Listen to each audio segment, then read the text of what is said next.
Hey, this is Ron Coddington from Military Images Magazine, welcoming you to an all new episode of Research Rabbit Hole.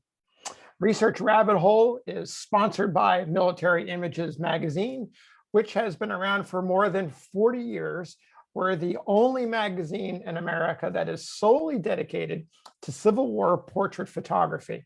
So we're really excited to have you here tonight and excited to share with you our latest program. Before I begin, I want to give a special shout out to Michelle Bean. Michelle, who is a subscriber and a regular watcher of this program, sent in a suggestion for tonight's show. And this is the first of our 5 episodes that is based on a suggestion from someone who watches the show. So Michelle, a big thank you for what I found to be a most intriguing topic. So without further ado, I'm going to share my screen and we'll get started with the presentation.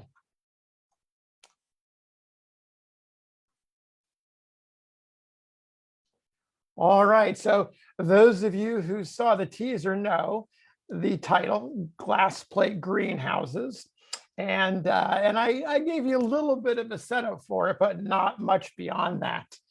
Michelle began this program, or the genesis of the idea for this program, by sending me a page from Confederate Veteran Magazine. This is the June 1911 issue of Confederate Veteran. And you'll notice that there is a red arrow along the top right-hand corner, right below page 183. There's a particular passage in this paragraph up top, right here highlighted in red, and it says, "Many have sold priceless negatives at so much 1,000 for old glass, and others have sold their old glass plates to florists for roofing to hothouses." Now, many of you know, you've heard this story about how greenhouses were made up of glass negatives, and it's very easy for you to imagine how those glass negatives were at one time contained pristine portraits of Union and Confederate fortifications, of generals and soldiers out in the field and all of that. And when you think about that, you tend to have that reaction. So let's start to dig in a little bit here and try to find out what's the truth, what's going on here with this story about these greenhouses that are made up of glass negatives. True or false? Well, if we take a look at here, in 1993, we have a quote from no less than the esteemed Ken Burns. And Ken Burns tells us glass plate negatives were often sold to gardeners for the glass itself. In the years immediately following Appomattox, the sun slowly burned the filmy image of the war from countless greenhouse gardens all across the country, as if the memories might be erased. Now, that is romantic.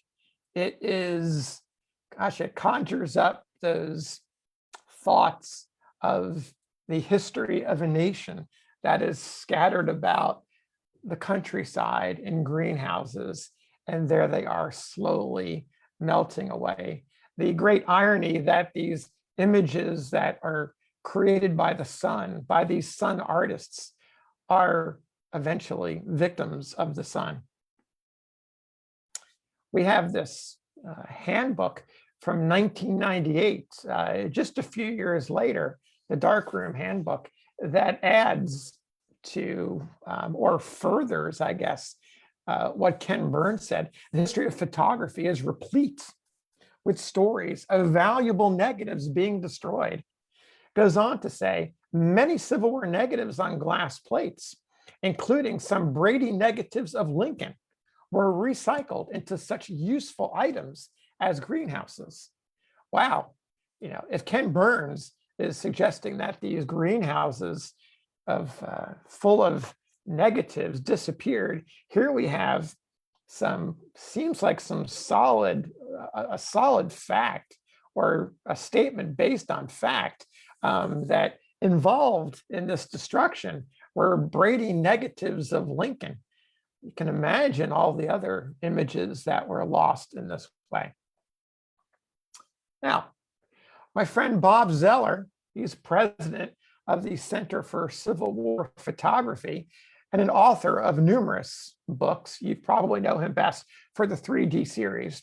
In his 2005 book, The Blue and Gray in Black and White, he dispels this pretty quickly when he says there are no major collections of negatives from the field that cannot be accounted for, though, Bob adds, all have suffered losses. And then Bob goes on to say, he gives us some numbers. Anthony's War for the Union series, 1,120 images known, 1,058 plates that are left. So what, less than 100 have been lost. Alexander Gardner stereo views, 1,234 known images, 1,074 plates survive. Gardner's sketchbook. Now this goes against the grain here. 100 images, only 16 plates survived. So that's a bit of an anomaly. But for the most part, you've had a serious number of plates that have survived. The Meserve collection adds to that 5,000 plus plates. So huge, extant, surviving collections of glass plate negatives. So based on that, Bob in his book is telling us that, a good chance here that this greenhouse story is maybe just that. So you got to wonder, what's the origins of this? Where did this come from? Where did this notion that Ken Burns talked about? What's the heart and soul of that? And just perhaps that there's some reality in this that Ken Burns was talking about in his series that's based on some truth. So I did a little bit of digging, thanks to Michelle's Confederate veteran page. Keep in mind that dates to 1911. I began doing some searching, and I began in the 19th century to see what I could find. And sure enough, in 1894, so we're looking at a good 17 years before the Confederate veteran article, we have this volume, Frank Leslie's Popular Monthly. This is an 1894 issue, as I mentioned, 1894.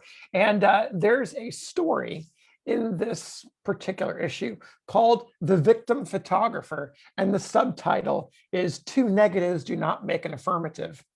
Now, you all know about 19th century humor, maybe not all that funny, but here we have a bit of a toss-off line by the author, whose name is Tudor Jenks.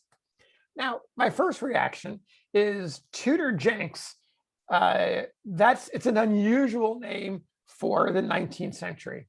And I thought, is there really someone named Tudor Jenks, or is it possibly a name that was created for an alternative name that was used for writing? Turns out there really is a Tudor Stores Jenks, 1857 to 1922. And he was, I would call him something of a Renaissance man, author, poet, artist, editor. It seems reasonable that he also dabbled in photography when you look at this portfolio. In his story, he's talking about how difficult it is for him as an amateur photographer to make an image. And he says, I hope that someday, somewhere, somehow, I may get a good negative. I have spoiled only a few hundred plates. There is that sense of humor, and films. I may need someday to build a greenhouse. There it is, to build a greenhouse. And then those plates will find their place in the world. Now, that's all he says. So it's something of a wishful thinking that those plates those badly overexposed or underexposed or blurred plates are going to make it out into the world. So flash forward a few years, 1899, into this publication, The Amateur Photographer. And the amateur photographer says poor negatives, and who does not accumulate them, ought to be sorted out occasionally and the worst ones scrapped. Now, this is perhaps friendly advice to amateur photographers from the editor of the publication. So, go through them every once in a while, and the ones that are horrible, get rid of them. Makes complete sense. Now, the editor goes on to say, one has noticed often what a large number of correspondents keep asking, how to strip off the film. So they're wondering, how do I clean these plates? The best method I consider, says the editor, is to place the negatives in a bucket and pour plenty of hot water over them. This generally has a desired effect, but in obstinate cases, a lump of washing soda places with them removes the difficulty. So if you follow through, he's basically saying, clean those plates, get rid of all that film and all that development gunk that's on there. And then the editor says, when thoroughly clean, they may be used for cover glasses for lantern slides.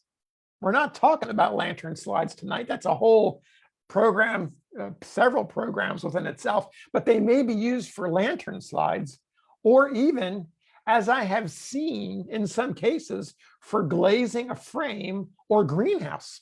So here we have another reference, 1899, that they could be used for a greenhouse. And the editor says, as I have seen in some cases. So that suggests that the editor has some certain knowledge that these glass plates have been used in greenhouses.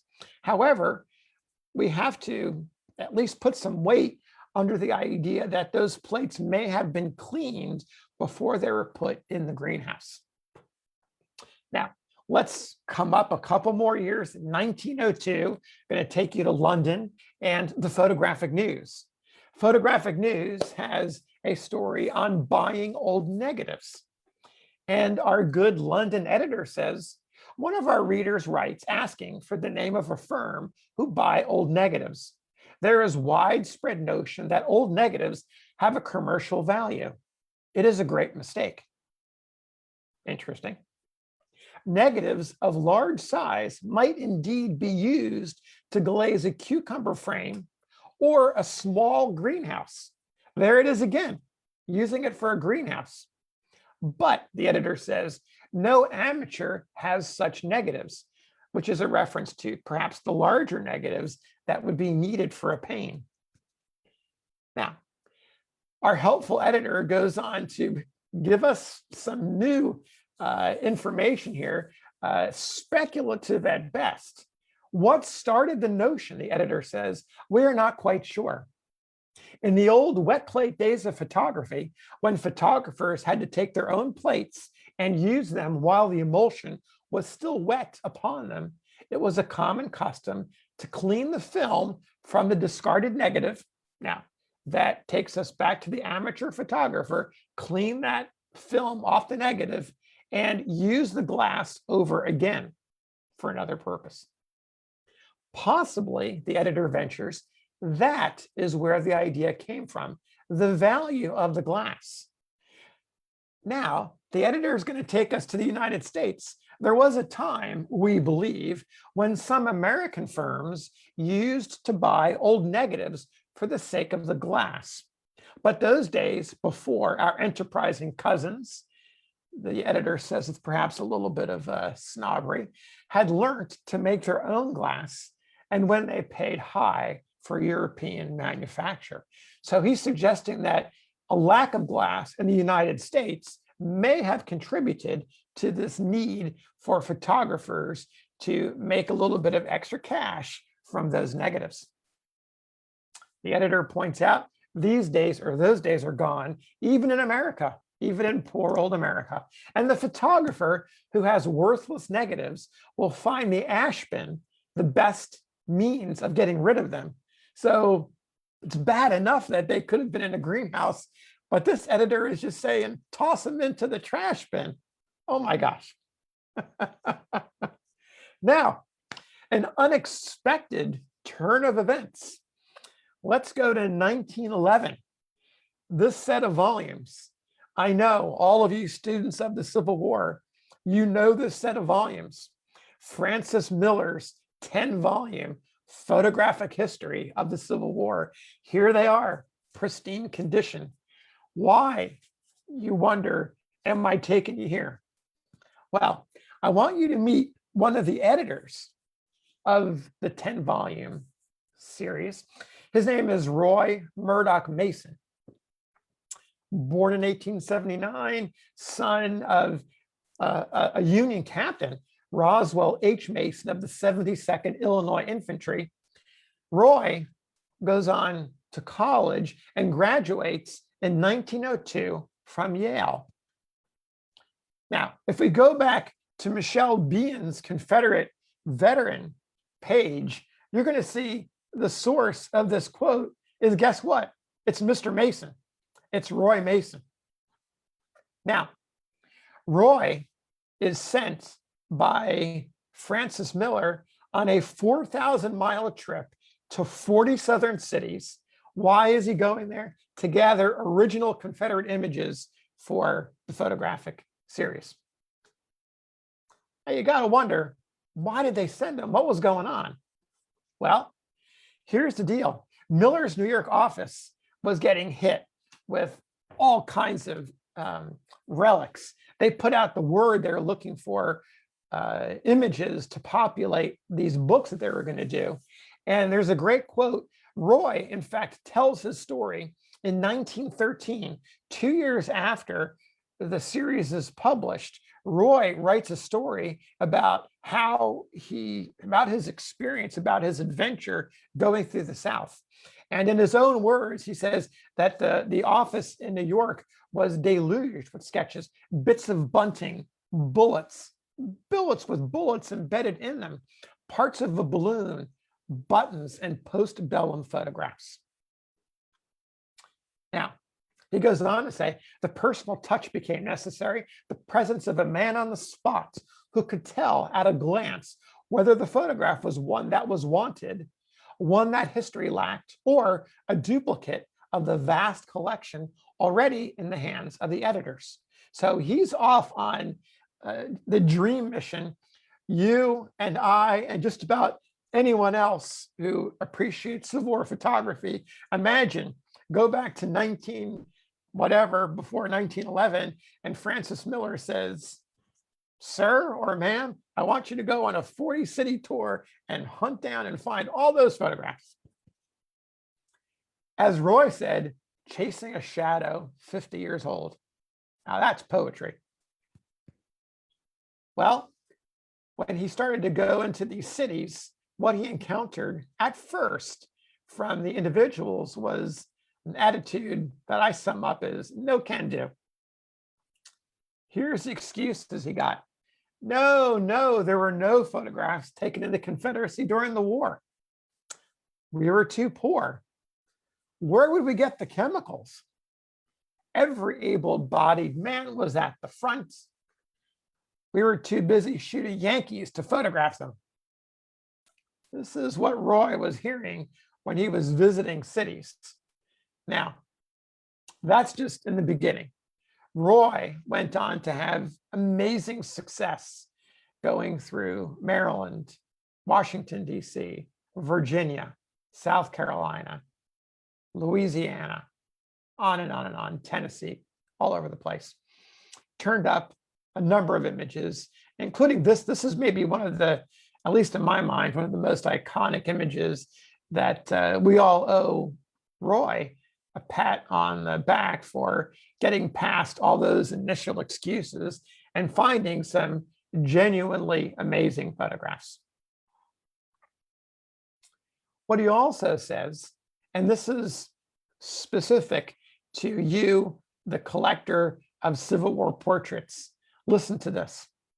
Only the truth as told by the photographer's lens was what I sought. The effect was sudden and pitiable. Women came to me and drew forth envelopes yellowed by time, the photographs and daguerreotypes which they carried always with them. Brave young faces were those of the Southern captains, lieutenants, sergeants, privates, which they showed me. So here he is describing going to New Orleans, Baton Rouge, Richmond, Lynchburg, elsewhere across the South, and he's encountering mothers, wives, sisters who are holding out these images, the portraits of their loved ones. There's more. Hallowed history flowed forth in a bewildering stream. Each one had fought and died for his country. Each one had been among the bravest of the brave. Each had its separate history of paramount interest to its stricken possessor. But those were not the salient figures of the Confederacy. So what he's saying in a sentence here is, these are interesting images, but they're not really what I'm looking for. Their uniforms and accoutrements did not show. Each one had distinguished himself in a way which made his humble and brief career glorious. But the whole story of the war will never be told. The great battles, the commanding figures, and those which attract the historian's eye. My own eyes were dimmed as I put them gently aside. So he laid those photographs to the side. They had been offering me, the women, they had been offering me their heart's blood and breathed sighs of relief as they took back their treasures. Wow, that's powerful stuff. He also says this, I'm going to bring it back to our topic here. He says, it was in Richmond, Virginia, my second real stop since Washington, D.C. had already been covered, that I made the discovery that many photographers made a practice of selling the old glass plates, which have cluttered up their shelves for decades, to florists. So there we have it. In 1913, Roy is writing about his experiences and he hears the story. He doesn't suggest that he saw it, but he hears the story that many photographers made a practice of selling the old glass plates. We don't know if it's true. We still don't know if it's true, but here we have this bit of information that he has heard. He goes on to say, the latter use them to roof over their hothouses. The weather soon destroys all trace of the chemicals, and thus many valuable records are lost. Now, it's easy to think here. Think back to Ken Burns and the quote that he made about those images melting away over time. I wouldn't be surprised, I don't know this for a fact, but I wouldn't be surprised if Ken Burns or one of his staff saw this article by Roy and really conjured up some thoughts about those plates. So still sort of in the same position. True or false? I don't really know. My gut tells me there's a lot of evidence out there that, at least some written evidence that suggests that these glass plates could be used for such purposes, but we see no proof. There's no visual proof. No one took an image, at least that I have found, that says, oh, here's a greenhouse that was once a collection of Matthew Brady negatives, or maybe my local hometown photographer's glass plate negatives. Haven't seen that. There's no direct evidence that I found of a photographer saying, I sold these glass plates to a company that then sold them. I haven't found that. Maybe you will. Maybe you'll find that information and let me know. But I have to say, where I lean at this moment is the fact that this is a myth, something that has a certain romance to it and feeds that idea that as history faded away, as those old soldiers and their families, the husbands, the wives, the grandparents, as they faded from the scene, as the children faded from the scene, as Roy eventually faded from the scene, those photographs, some number of them, faded along with them. The idea of chasing that shadow was uncatchable. Now, the myth does live on in a way through some modern artists. It take you 2003, 18 years ago, at Rensselaer Polytechnic up in New York. Their students, a teacher and their students, put together this greenhouse installation made up of the glass is made up of 2,500 criminal mugshots from the turn of the 20th century.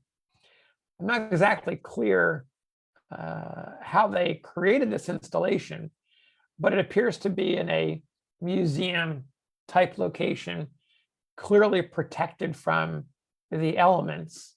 I don't believe the sun is going to deteriorate these negatives. I have no idea how long it was on display.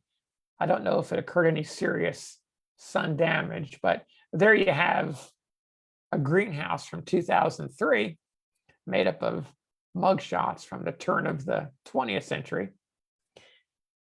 And then just a few years ago, 6 years ago, 2015, you've got this installation, Requiem Glasshouse by Harry Taylor. This is made up of 280 wet plate negatives that were installed in this greenhouse-like structure.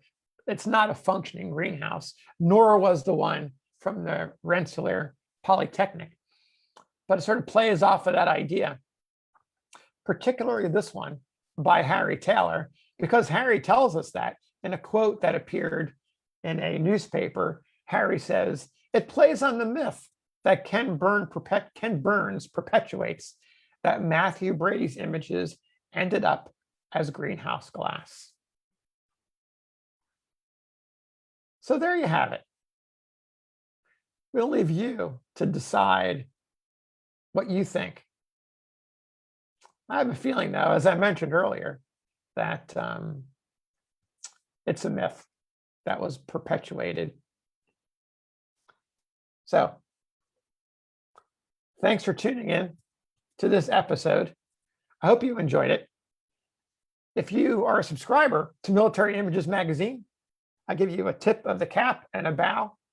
If you enjoyed this program and you don't subscribe to Military Images Magazine, and you're interested in Civil War photography and interested how much it influenced the Civil War and what became after and what became before, check us out. Go to militaryimagesmagazine.com and think about a subscription. Also, go to YouTube, find our YouTube channel, and give us a like. Better yet, subscribe. Every little bit helps us out. So it helps us do what we continue to do. So for Research Rabbit Hole at Military Images, have a good night.